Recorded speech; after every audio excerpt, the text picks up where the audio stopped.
말씀은 예수님이 이 땅에 오신 목적을 분명히 말씀하고 계십니다.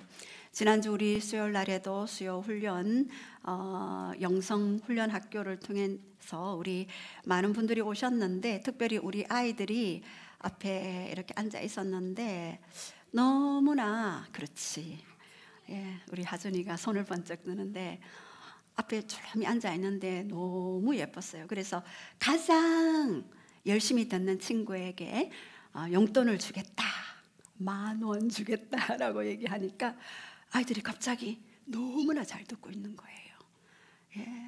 잘 듣고 있을 뿐만 아니라 그 아이들 심령 안에, 그 영혼 안에 그 말씀이 내리꽂히는 것들을 봅니다. 그리고 우리 아이들이 얼마나 많이 변화되어져 가는지 우리 사무엘과 다니엘 선생님과 또 간사님, 또 전도사님을 통하여 또 듣고 있습니다. 처음에 이곳에 왔을 때는 개구장이, 마치 우리 막내 아들이 개구장이 짓을 했었는데, 지금의 아들의 모습으로 점점 변화되어서 가는 모습을 보면서 제가 그래서 그날 다 10,000원씩 쐈어요. 앞으로 우리 친구들, 또 용돈 받고 친 친구들 수요일날 오시면은 제가 한 번씩 그러한 이벤트로 여러분의, 우리 친구들의 마음을 이렇게 만지겠습니다. 그렇다고 우리 또 학교 빼먹고 오지는 말고요. 너무 오늘 우리 친구들을 보니까 다음 세대들에게 희망이 있고 소망이 있고 우리 하나님이 얼마나 기뻐하시고 또 즐거워하실까 하는 그런 생각들을 해봅니다. 예수님께서 이제 사역을 위한 기름 부음을 받게 되었습니다. 주의 성령이 예수님께 임한 6가지 목적이 있죠. 첫 번째는 주의 영이 내게 임하사 내게 기름 부으시고 그리고 포로된 자에게 자유를, 눈먼 자에게 다시 보게 함을, 그리고 갇힌 자에게, 눌린 자에게 자유케 하시려고 내게 기름을 부으사라고 그렇게 말씀하셨습니다. 그것은 바로 은혜의 해를 전파하기 위해서 내가 이 땅에 왔다라고 그렇게 말씀하셨죠. 예수님은 요단강에서 세례를 받으시고 성령 충만 플레레스 하셨습니다. 이 단어는요, 성령님이 내적으로 충만하다라는 그런 의미입니다. 세례 요한에게 세례를 받으실 때 물세례를 받으셨죠. 삼위 하나님이 그곳에 다 나타나셨어요. 성부 하나님은 말씀하셨죠. 이는 내 사랑하는 아들이다, 내가 기뻐하는 자다 라고 예수님의 정체성에 대해서 선포하셨습니다. 그리고 삼위 하나님 중 제3위의 성령님은 비둘기같이 예수님 위에 임하였고, 삼위 하나님 중에 제2 성자 예수님은요, 세례를 받고 성령으로 충만케 플레레스 되어서 그렇게 요단강에서 또 세례 요한에게 세례를 받으셨습니다. 그리고 40일 동안 광야에서 시험 받으셨죠. 어떻게 해요? 성령 충만함으로 이끌려서, 기도함으로써, 금식함으로써, 그리고 성령의 충만 기름 부음을 받게 되니 어떻게 되었습니까? 사단이 바로 시험에 들어왔죠. 3가지 시험. 그 시험은 성령님의 능력으로 그 시험을 감당할 수 있었습니다.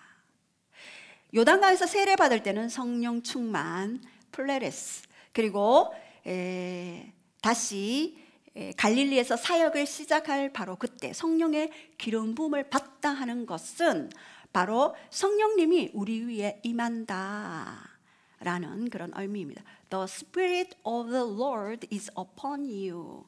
네 위에 성령님이 임했다라는 그런 의미입니다. 이렇게 성령님은 내적으로 외적으로 충만한 그러한 성령으로 무장되고 있었습니다. 무장하신 그 이유가 뭐겠습니까? 바로 이 땅에 포로된 자들이 너무나 많다. 정신적으로, 영적으로, 육적으로 포로된 자들이 많다. 그리고 볼 수 없는 자들, 육의 눈이 열려, 영의 눈이 감기고 육의 눈이 열려 영적으로 눈이 감긴 자들이 너무나도 많다. 내가 그들을 다시 보게 하리라.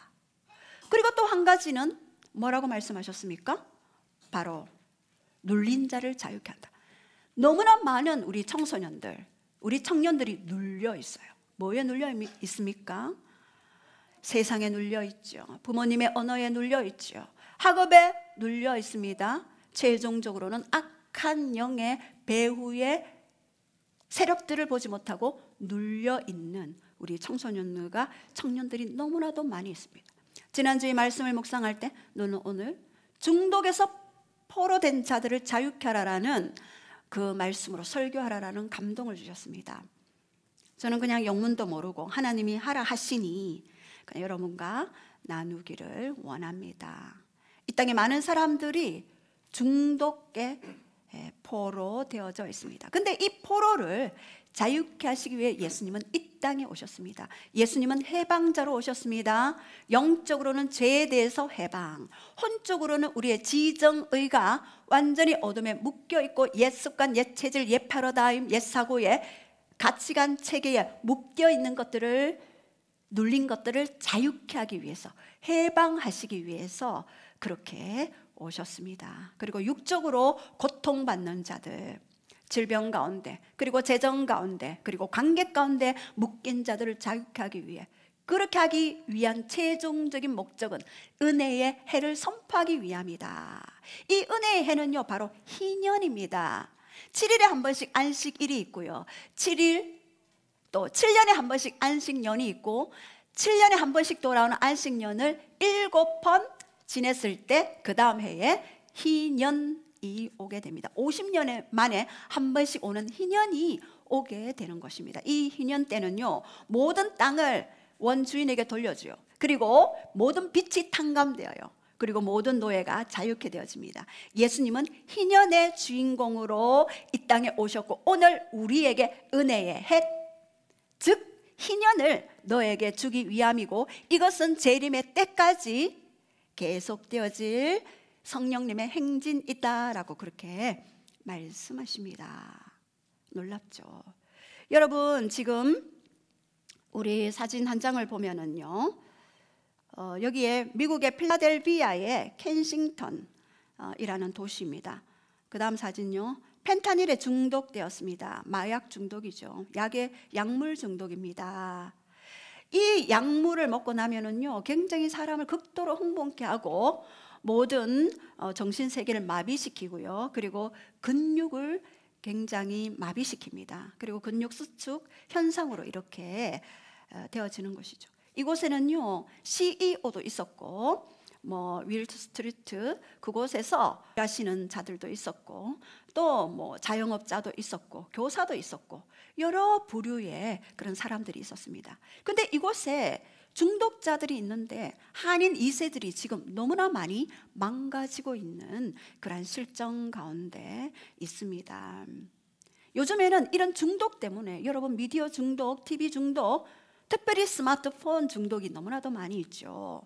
여러분, 여호와는 나의 목자시니 내가 부족함이 없으리로라가 아니라 이 스마트폰이 나의 주인이시니 라는 그러한 요즘 어린아이로부터 노년에 이르기까지, 저희 어머니도 스마트폰 해달라고, 모두 다 있는데 나만 없다, 제발 스마트폰으로 바꿔다오, 폴더폰 치우고, 내 마지막 소원이다. 그래서 스마트폰을 우리 딸이 해주고, 그걸 계속 여동생이 해줬나 기억이 잘 안 나네요. 해주고는 계속 그 스마트폰을 계속 만졌어요. 근데 결국에는 사용하시는 방법을 몰라서 다시 폴더폰으로 바꿔다오. 그래서 폴더폰으로 바꿔줬습니다. 이렇게 요즘에는 노인에게도 이 스마트폰이 그들의 목자가 되어서 그들의 길을 인도하고 모든 지식과 정보를 그곳에서 습득하고, 요즘 책 읽는 아이들이 잘 얻는 그런 모습들을 봅니다. 이렇게 세상은 중독자, 우리가 무엇에 중독되어 있는가 굉장히 중요합니다. 그 사람의 삶을 이끌어갑니다. 드라이빙 하는 것이죠.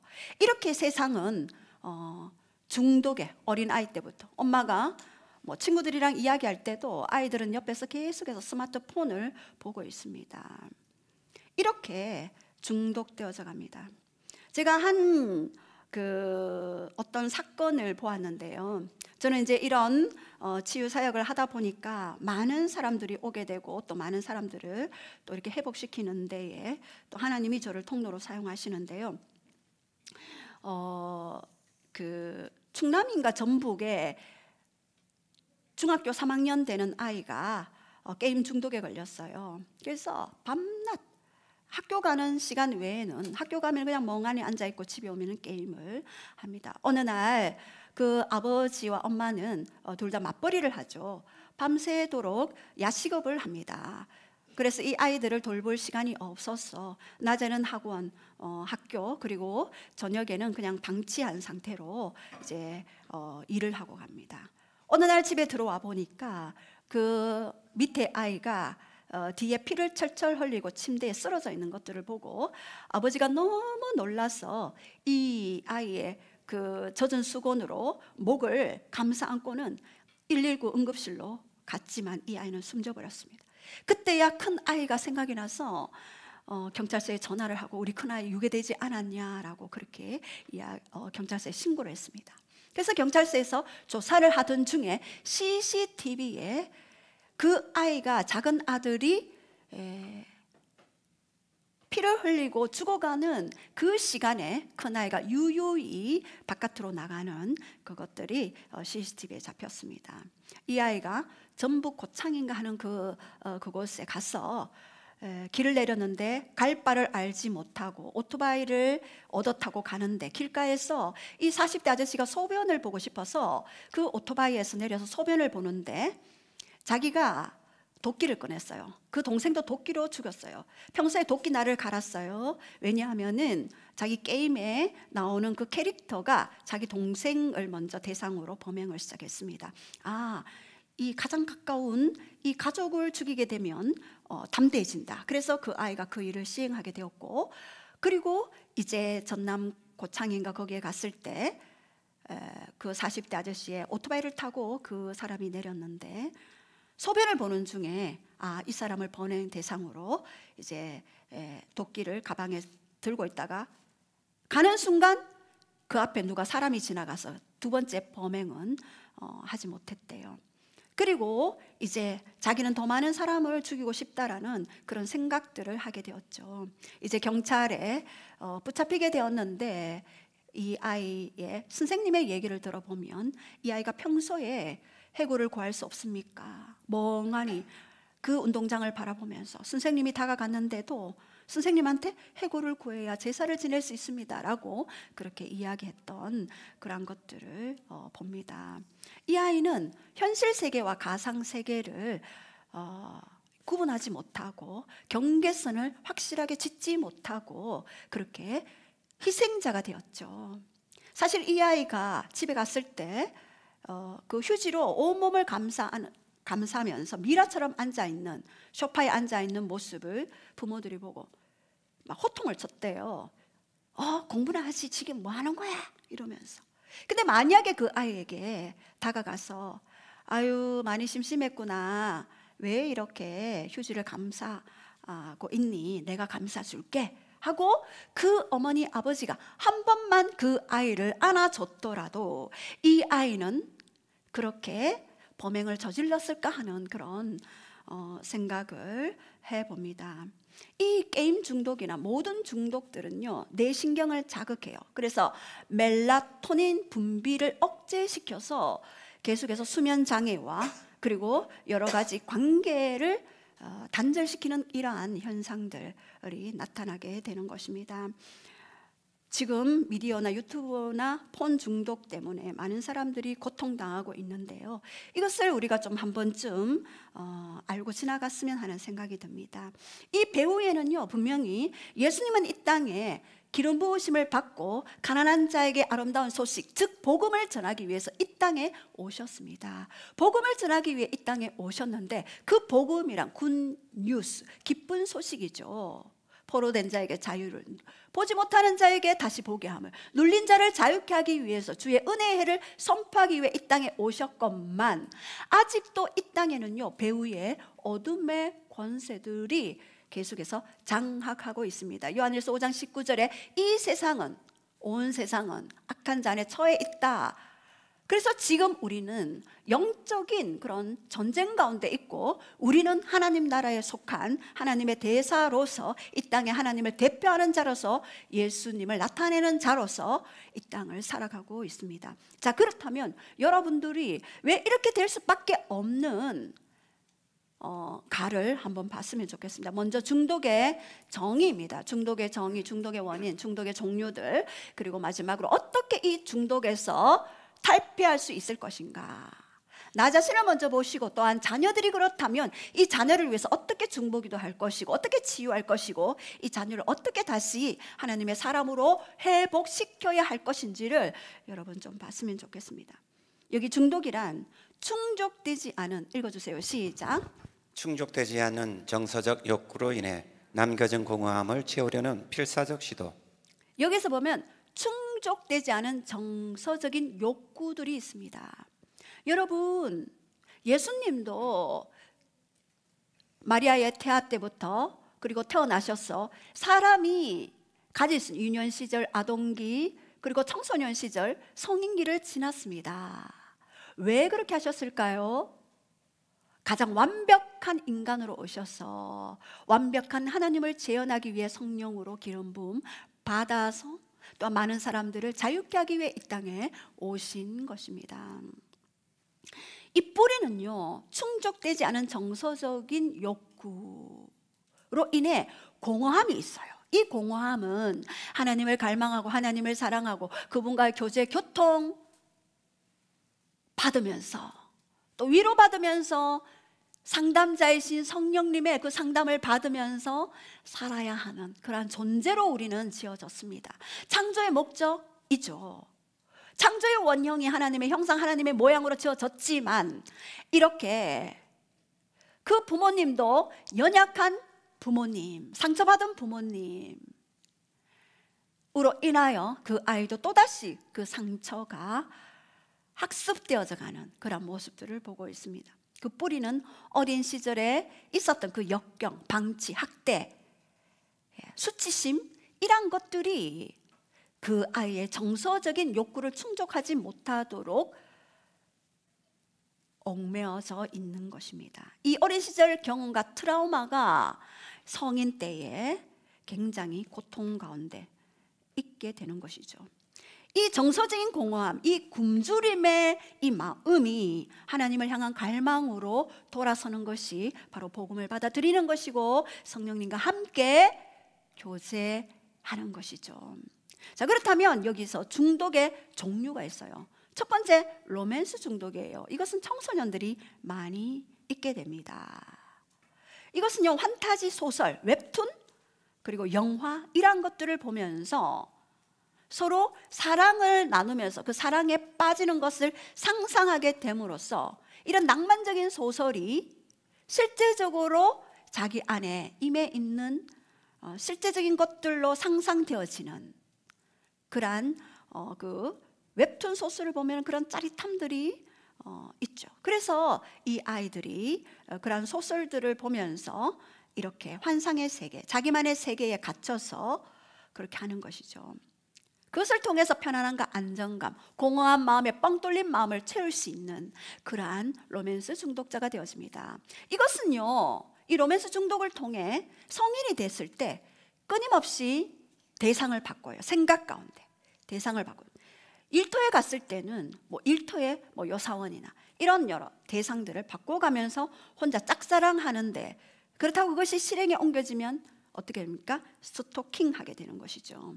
이렇게 로맨스 중독자가 있을 수 있습니다. 그리고 관계 중독자, 이것은요, 파괴적인 관계를 맺게 합니다. 이 중독은요, 굉장히 무서운 거예요. 사실은 이 관계 속에서 제대로 된 관계를 하지 못해요.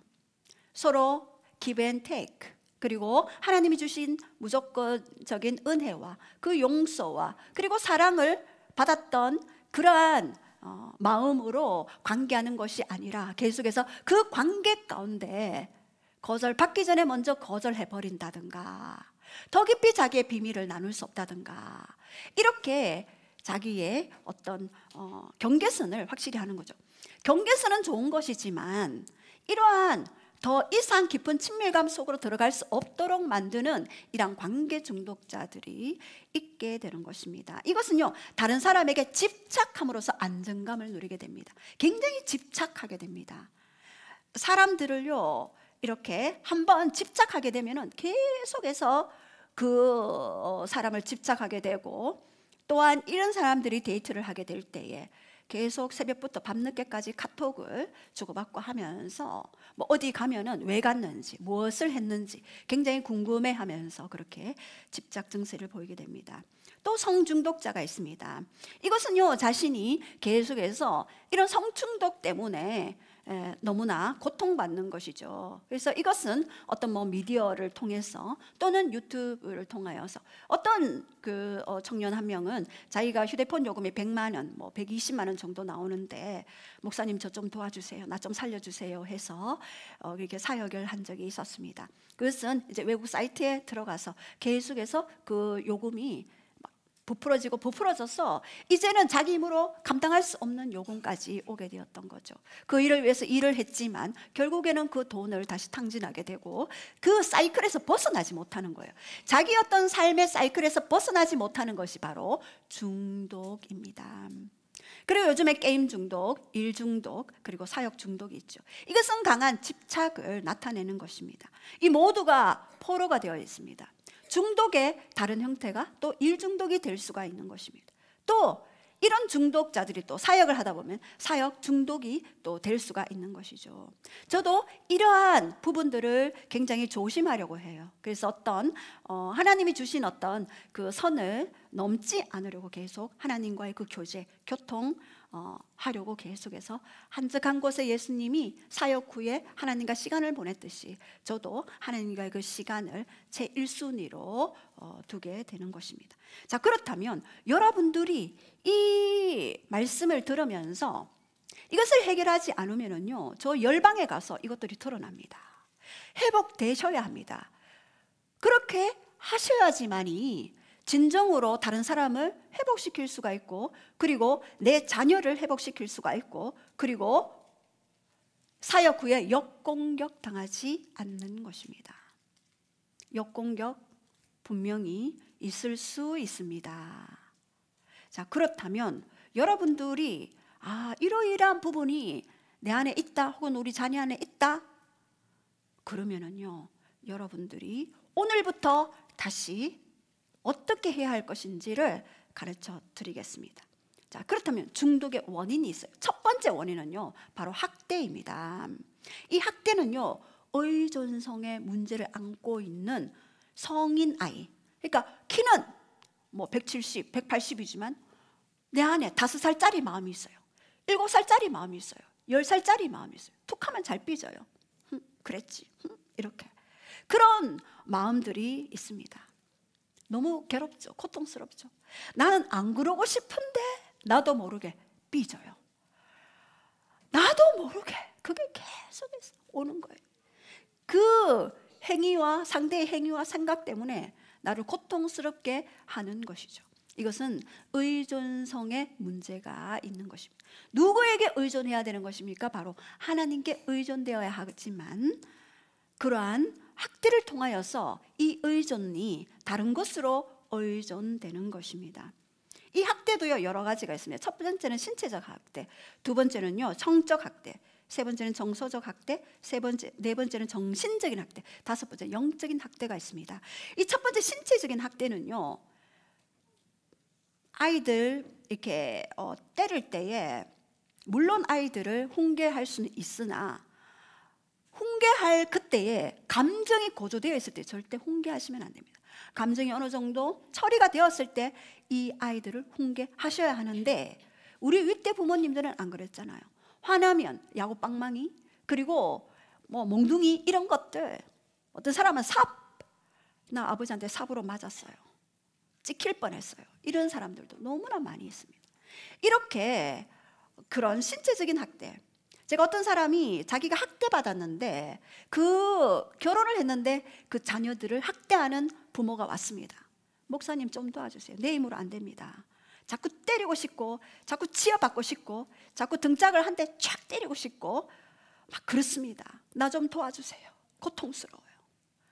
그랬는데 기도했을 때 아버지에게 학대받던 그때에 악한 영이, 학대 영이 들어가게 된 거예요.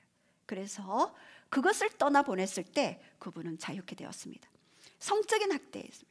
요즘 친부가 그 딸을 이렇게 성적으로 학대해서 나중에 드러나서 이 한 아이의 인생을 망치는 경우들이 너무나도 많이 있죠. 얼마 전 뉴스에도 한 아버지가 두 딸을, 초등학생, 중학생 두 딸을 성적으로 학대해서 이 딸들이 신고했던 그 사건이 있었습니다. 이 아이들의 인생은요, 너무나 고통 가운데 점철되어지고 정상적인 결혼 생활을 할 수 없었습니다. 이분들은 치유를 받아야지만이 정상적인 친밀한 부부 생활이 가능해지겠죠. 그리고 정서적인 학대입니다. 이거요, 굉장히 알 듯 모를 듯 하면서 은밀하게 행해지는 정서적인 학대가 있습니다. 이것은 언어의 학대가 있습니다. 언어로. 야, 네가 그렇게 밤늦게까지 공부하면서 시험지를 이것밖에 못 받아와, 이런 것들. 또는 네가 그렇게 살면서 어떻게 무슨 일을 하겠니? 라고 이 언어 학대를 행하는 경우가 있습니다. 이 언어 학대는요, 굉장히 그 아이로 하여금 묶어버려요. 말로 완전히 묶어버리죠. 이렇게 방임, 특히 또 방임하는 거, 방치하는 거, 이런 것들이 굉장히 정서적으로 그 아이들에게 고통을 주게 됩니다. 우리 관계 언어가 있습니다. 18개월 이전에 딸은 아버지에게서, 아들은 어머니에게서 관계의 언어를 배웁니다. 실제 언어가 아닌 서로 사랑해주면서, 안아주면서, 축복해주면서 관계의 언어를 배우는 그런 시기가 있습니다. 18개월 이전에 이것을 배우게 되는 것이죠. 그 시간이 나는 지나쳤다라고 할지라도 우리는 이것을 회복할 수가 있습니다. 이렇게 정서적으로, 엄마 나 오늘 학교 갔는데 친구가 나를 보고 흘겼어. 그리고 내 욕을 했어요. 그래, 네가 좀 잘해보지. 괜히 그랬겠나? 이게 아니라, 그래? 누구야 그 친구? 당장 데려와. 내가 혼내줄게. 이렇게 반응해주고, 그래, 네가 힘들었겠구나, 화났겠구나, 이렇게 꾸나로 대응해주는 거. 지금 많이 찔리시는 분들 많이 있으시죠? 이렇게 또 정신적인 학대가 있습니다. 아이 생각을 무시해요. 네 생각은 필요 없어. 오직 나의 신념, 오직 나의 생각만이 너를 관철시켜야 돼 하면서 이 아이들을 정신적으로 무시하는 것, 이것 또한 학대에 속하게 됩니다. 특별히 믿는 어머니들이 또 이렇게 하기가 쉽죠. 왜요? 이것이 빠르니까. 뭐 이야기하고 달래주고, 그래 해주겠니? 이렇게 하겠니? 그래 너의 마음을 잘 안다마는 이 일독하면은 내가 얼마나 좋겠니? 얼마나 기쁘겠니? 이게 아니라 일독해, 아니면 알지, 이렇게 그런 경우가 많이 있습니다. 저도 많이 회개하고 돌이키고, 이 얘기는 다 저의 이야기입니다.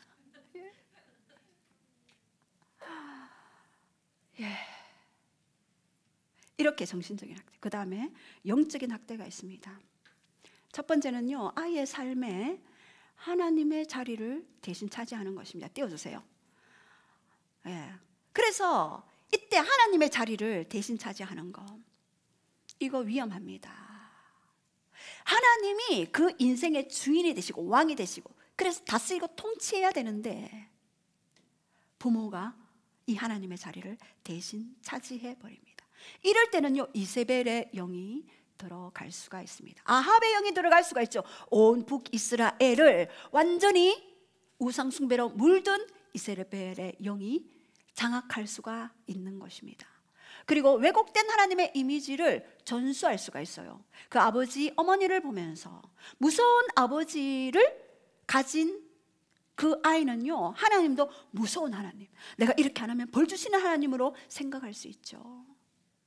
그리고 무심한 아버지, 관심 없는 아버지, 일만 하는 아버지, 기도는 열심히 하지만 이 아이는 하나님이 들어주지 않을 거야. 하나님도 무심할 거야.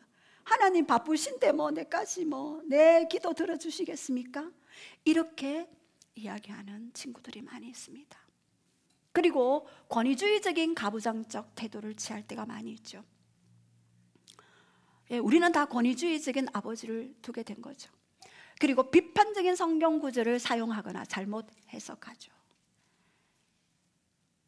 네 어미 아버지를 공경하지 못하는 자는 돌로 쳐 죽이라, 그 말씀을 갖다 대면서 이런 말씀이 있어 이러면서 아이에게 겁을 준다든가, 이렇게 비판적인 성경 구절을 잘못 들이대는 경우들이 많이 있죠.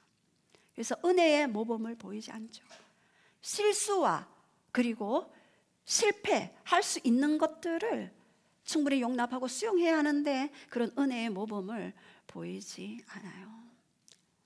또 저희 사부님은 우리 예전에 아이 용돈 줄 때 그렇게 얘기하는 것을 봤습니다. 요즘은 용돈을 못 줍니다마는 그 당시에 용돈을 주면서 전화해서 아들아 미안하다, 이번 달에 용돈 5만 원 올렸다, 미안하다, 이렇게 얘기하는 걸 제가 들었어요. 아, 저것이 은혜로구나. 아이들이 생각하지도 않는 그때에 한 번씩 이벤트를 탁탁 던진다든가, 이런 은혜의 모범을 보이지 않는 거. 그리고 완벽함을 요구해요. 무조건 1등, 너 1등 해야 돼, 2등 필요 없어, 1등만이 살 길이야, 이렇게. 그러면 이 아이는요, 어릴 때는 학원 다니니까 공부를 잘해요. 그러나 자율주도 학습이 되지 않은, 또한 하나님을 알지 못하는 이 아이는 어떻게 되겠습니까? 결국 강박증에 시달리다가 서울대생이 가장 우울증이 많고 강박증 증세를 가진 자들이 많고 열등의식, 비교의식 가진 자들이 서울대생이 많이 있습니다. 바로 이렇게. 그리고 예수님을 향한 사랑의 동기에서 비롯된 행동보다 단순한 그런 수능이나 영적인 행위를 강조하는 거, 사랑의 동기가 아니에요. 단순히 이거 해 저거 해, 행동에 대한 그 지시들을 우리가 많이 하게 되는 것이죠. 그리고 교리적으로 올바르게 행하지 않을 때 너 잘못하면 하나님이 너 칠 거야, 너 그렇게 하면 하나님이 너 지옥 보내신다, 이런 얘기 많이 있죠. 기겁합니다. 기겁해. 제발 그런 얘기 하지 마십시오. 부모님들에게 부탁합니다. 제가 그런 용어 사용하지 마십시오. 천국은 믿음으로 가는 것입니다. 이렇게 이야기합니다. 이렇게 하는 것과, 그리고 두 번째, 내적 어린아이가 있습니다. 이 내적 어린아이는요, 우리가 나이가 들었지만 여전히 내 안에 어린아이의 모습이 있는 것이죠. 이렇게 정서적인 이 착취, 정서적인 이러한 사랑을 충분히 먹이지 못했을 때 이 아이들은 내면 안에 채우지 못한 깊은 공허함 속에서 고통당하는 것이죠. 그래서 애정결핍, 그리고 굶주린 마음, 이러한 것들을 형성하게 되어서 이것이 중독의 원인이 되고 중독의 사이클이 되고 그 삶을 완전히 장악하는 것이 사단의 괴계입니다. 사단은 이 시즌부터요, 계속해서 많은 중독자들을 만들어 갈 것입니다.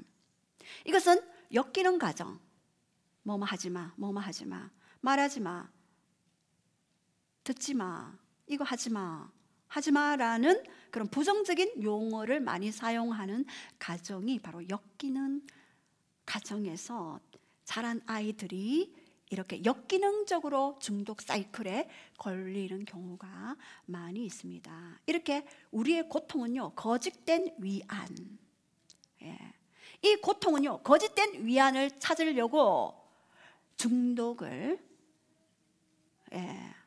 중독에 끌리게 되는 것입니다. 약물 중독, 마약 중독, 포르노 중독, 그리고 또한 게임 중독, 스마트폰 중독, 유튜브 중독, 이렇게 중독으로 이끌게 되는 것이죠.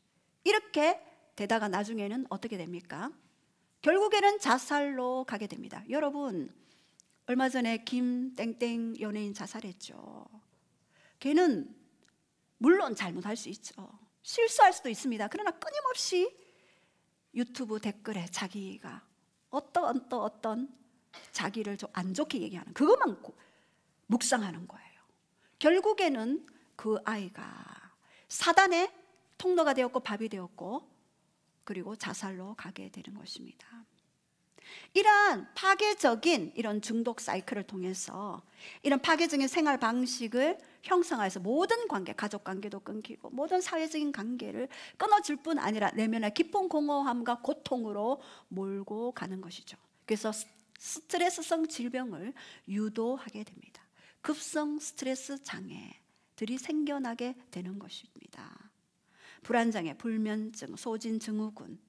소진증후군은요, 번아웃 상태 되는 것. 예. 그리고 조현병, 양극성 장애. 어떤 사람은요, 그 자살 시도를 30몇 번 해서 팔에 전부 자해 흔적이에요. 지금도 자해하려고 이 아이가 칼을 들고 있습니다. 목사님 도와주십시오. 그래서 날아갔습니다. 그리고 그 아이의 팔을 보니 온 몸에 자해. 그래서 이야기했습니다. 예수님을 전하고 안아주고 그리고 불러냈습니다. 언제 들어갔느냐?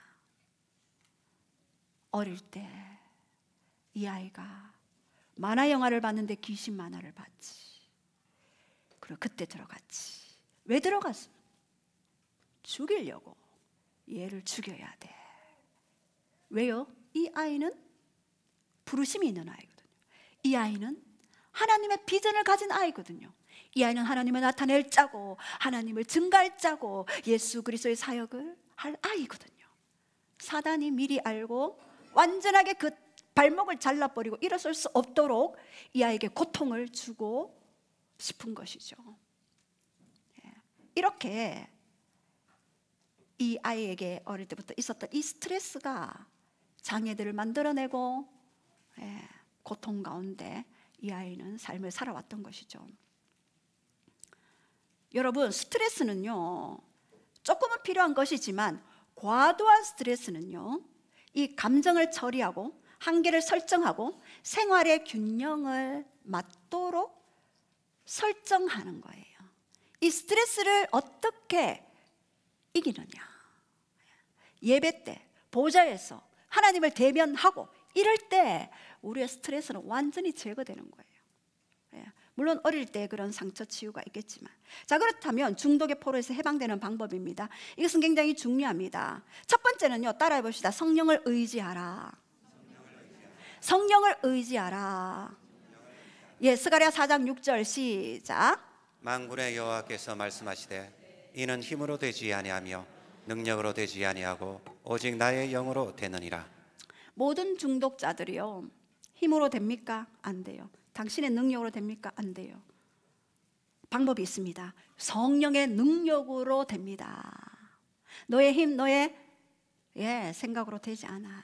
하나님의 영, 성령으로만 가능케 한 것입니다. 큰 산아 네가 무엇이냐? 스룹바벨 앞에서 평지가 될지어다. 우리 앞에 있는 큰 산이 무너지는 것은 바로 성령의 힘, 능력, 권능, 권세로 되는 것임을 믿으시기 바랍니다. 갈라디아서 5장 1절 선포하시겠습니다. 시작. 그리스도께서 우리를 자유롭게 하려고 자유를 주셨으니 그러므로 굳건하게 서서 다시는 종의 멍에를 매지 말라. 출애굽한 이스라엘 백성들이 40년간 노예 체질에서 벗어나지 못했어요. 광야 40년 동안 결국은 부정적인 생각, 언어, 감정 때문에 광야에서 죽어져 버렸습니다. 출애굽 2세대들이 다시 여호수아를 통하여 가나안을 정복했던 것처럼 우리에게 종의 영이 있어요. 종의 영은 무서움을 줍니다. 두려움을 줍니다. 이거 안 하면 엄마 말대로 내가 사회에서 성공할 수 없어. 이거 안 하면 내가 사람들이 나를 미워할 거야. 나는 인정받을 수 없어. 이런 강박 증세로 고통받고 있는 종의 영에서 해방자, 자유의 영을 선포하시는 그 성령님의 권능을 선포하시기 바랍니다. 자, 그렇다면 두 번째 중독의 영을 꾸짖으라. 자, 우리 한번 선포하시겠습니다. 중독의 영을 꾸짖으라. 중독의 영을 꾸짖으라. 예, 누가복음 4장 35절 시작. 예수께서 꾸짖어 가라사대 잠잠하고 그 사람에게서 나오라 하시니 귀신이 그 사람을 무리 중에 넘어뜨리고 나오되 그 사람을 상하지 아니한지라. 예, 여기에서 예수님이요 귀신에게는요 꾸짖었어요. 아유, 귀신님 안녕하세요. 예, 그곳에 있기가 너무 불편하지 않습니까? 다른 곳으로 좀 가주시죠. 이렇게 청류형으로 얘기하지 않았어요. 꾸짖었어요. 에페티메센이라는 단어는요 꾸짖다, 결박하다, 나가라고 명령하다라는 의미가 있는 것입니다. 중독의 영은요 꾸짖어야 합니다. 그리고 누가복음 4장 39절에도 시작. 예수께서 가까이 가서 열병을 꾸짖으신데 병이 떠나고 여자가 곧 일어나 저희에게 수종드니라. 예, 베드로, 시몬, 예, 장모님이 열병에 들었을 때 열병을 꾸짖었죠. 에피티메센이 원형 에피티마오, 잘못을 질책하는 것, to rebuke입니다. Go out, 떠나가라 라고 얘기하는 것입니다. 예, 꾸짖으시기 바랍니다. 사람을 꾸짖으면 안 됩니다. 지금 제가 얘기하는 것은 누구를 꾸짖으라고요? 예, 영을 꾸짖으라고요. 그 사람한테는요 최대한 서비스, 최대한 사랑, 용납, 수용, 품음, 사랑으로 감싸야 돼요. 근데 이 꾸짖는 것은요 그 사람에게 꾸짖다가는 큰일 납니다. 그 배후에 있는 영을 여러분 기도할 때 사람과 영을 분리해서 생각해야 합니다. 항상 그 영을 꾸짖어야 합니다. 예. 자, 우리 따라해 봅시다. 내 속에 있는 중독의 영은 예수님의 이름으로 떠나갈지어다.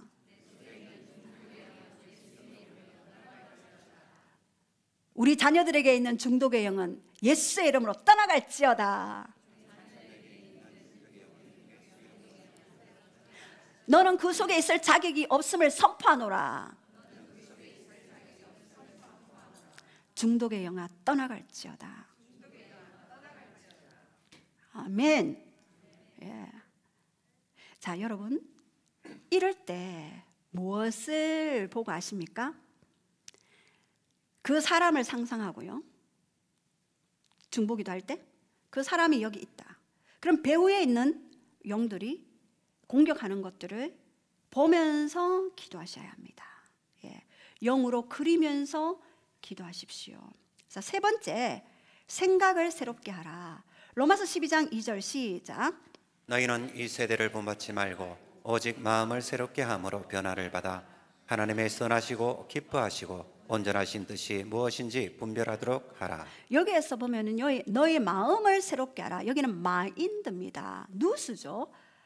이건 가치관이고 생각입니다. 여러분, 생각이 감정을 만들고 감정이 언어를 만들고 언어가 행동을 만든다고 지난 시간에 말씀드렸습니다. 자, 그렇다면 이 생각을 뭘로? 말씀으로 프로그래밍화해라. 그래서 제가 그 기도문을 드렸잖아요.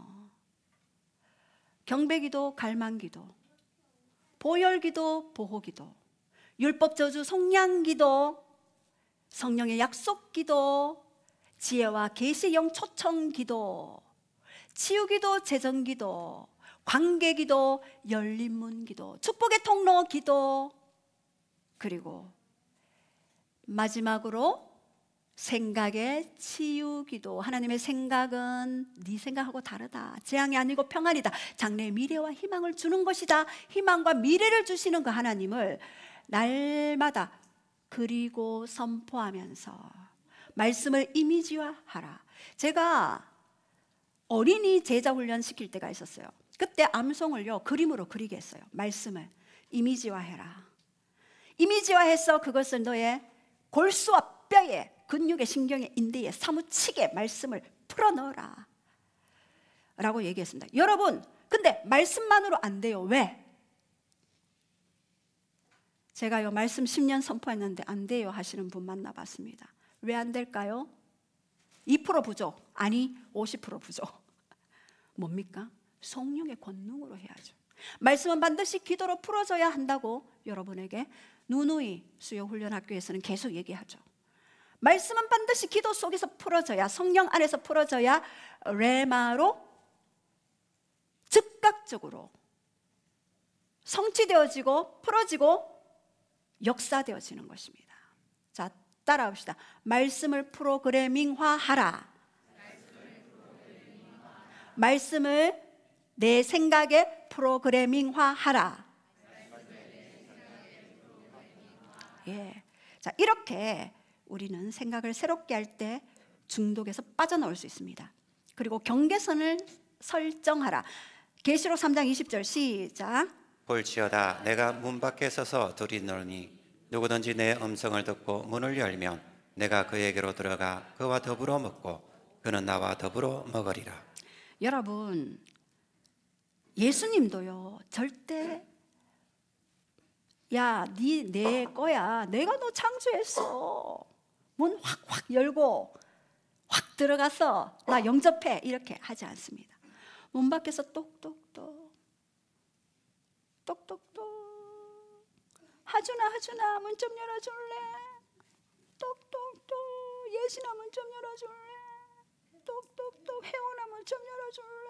이렇게 똑똑똑 두드려 보는 거죠. 이렇게 예수님도 경계선을 설정해 놨어요. 우리의 삶도, 자신의 삶은 자기에게 책임이 있는 것입니다.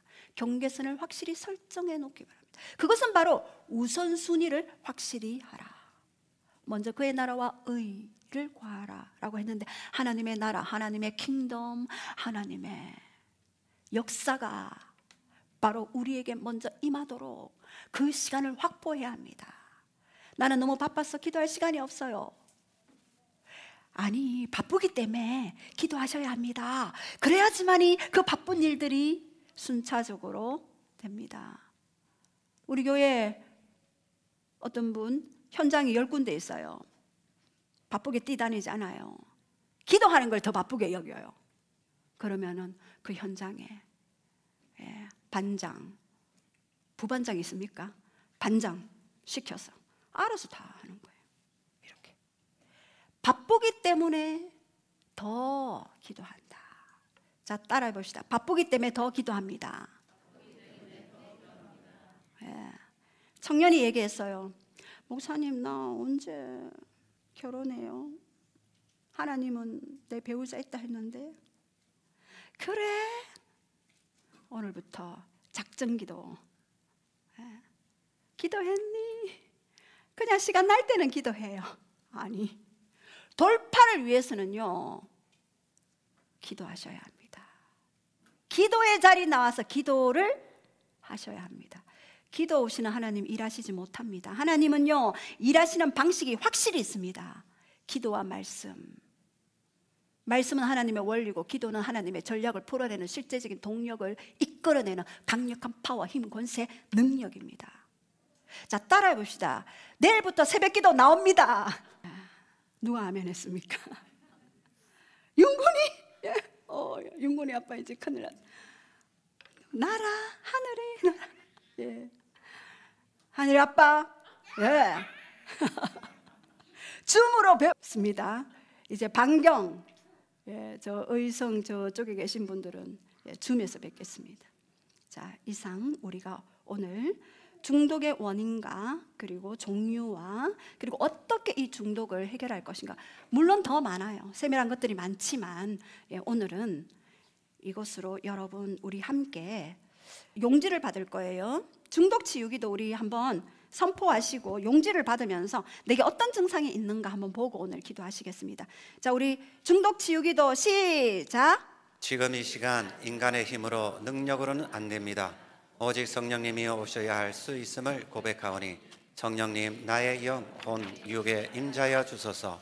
예수 그리스도의 보혈을 의지하여 주님께로 나아가오니 보혈로 덮어 주시고 모든 중독을 일으키는 정적적, 영식적, 집착적 중독의 뿌리는 뽑아지게 하시고 성경적 생각의 시스템이 나의 생각에 장착되도록 성령님 도우소서. 지금 이 시간 나의 삶에 천국이 임할 것을 방해하는 모든 중독의 영은 예수의 이름으로 떠나갈지어다. 떠나간 자리에 말씀을 채우시고 주님을 사랑하는 즐거움의 영으로 대체되도록 성령님 도와주소서. 아멘.